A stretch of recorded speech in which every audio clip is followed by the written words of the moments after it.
Felipe Killing, direto da Europa, conversando com a gente agora. Boa tarde, bem-vindo. Vamos começar falando sobre esses protestos violentos e prisões em Israel, Killing, depois do governo aprovar uma medida da controversa reforma do judiciário. Como é que está a situação por lá agora, hein?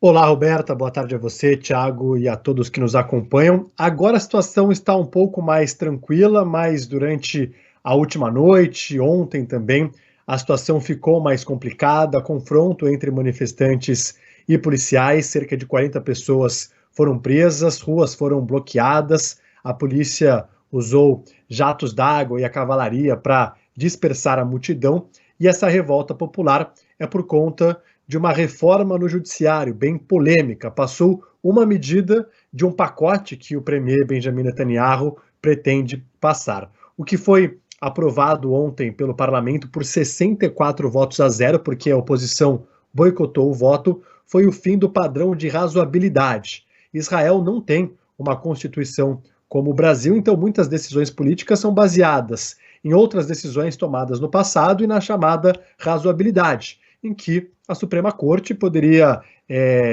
anular uma decisão do parlamento, levando em conta que nem todos os assuntos foram debatidos, não foram debatidos com a profundidade que merecia.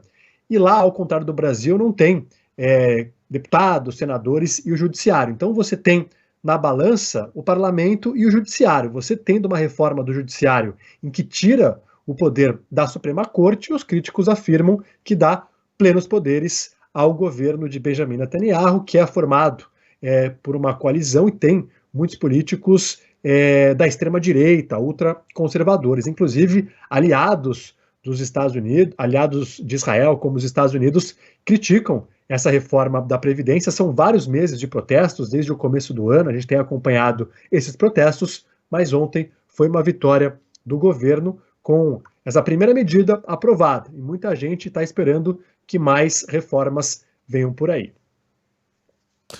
E, Killing, a gente volta a falar de um assunto que a gente trouxe ontem, as queimadas que atingem principalmente o sul da Europa e agora também o norte da África, todo o Mediterrâneo literalmente pegando fogo, Argélia e Turquia também atingidos, e há informações de que não tem jeito. O homem, o ser humano é responsável por esse quadro de não funcionamento, de mau funcionamento do clima ao redor do mundo, isso de acordo com os últimos estudos científicos, né? A onda de calor extrema não seria possível sem as lambanças humanas. É basicamente isso, né, Killing?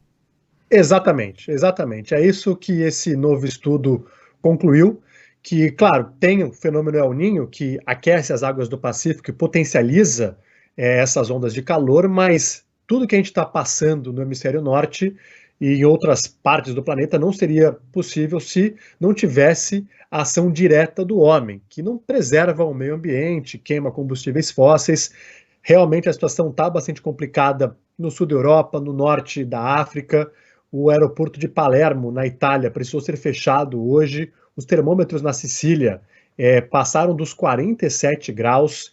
Infelizmente, mortes foram registradas, pessoas mais velhas são as mais vulneráveis, e no norte da Itália, o problema foram as chuvas torrenciais que destruíram casas, árvores caíram, mataram algumas pessoas. Na Grécia, a ilha de Rhodes enfrenta ainda queimadas há uma semana, a ilha de Corfu, e em Évia, que é uma ilha que fica perto da capital Atenas, um avião que fazia o combate das chamas acabou batendo num morro e, infelizmente, os 2 pilotos morreram. Para você fazer esse trabalho de combate às chamas em avião é algo muito complexo, porque são terrenos irregulares, em áreas que você tem pouca visibilidade, tem que fazer voos em baixa altitude, tem ventos fortes, o forte calor, evidentemente, e infelizmente aconteceu essa tragédia. O primeiro-ministro da Grécia reconheceu que existe uma guerra contra o fogo, tem afetado a vida de muitos locais, de turistas também,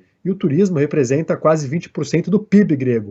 Muita gente abandonando as férias na metade, cancelando viagens, e outras regiões do sul da Europa estão em alerta máximo para possíveis incêndios, como o sul da Espanha, o sul de Portugal e o sul da França.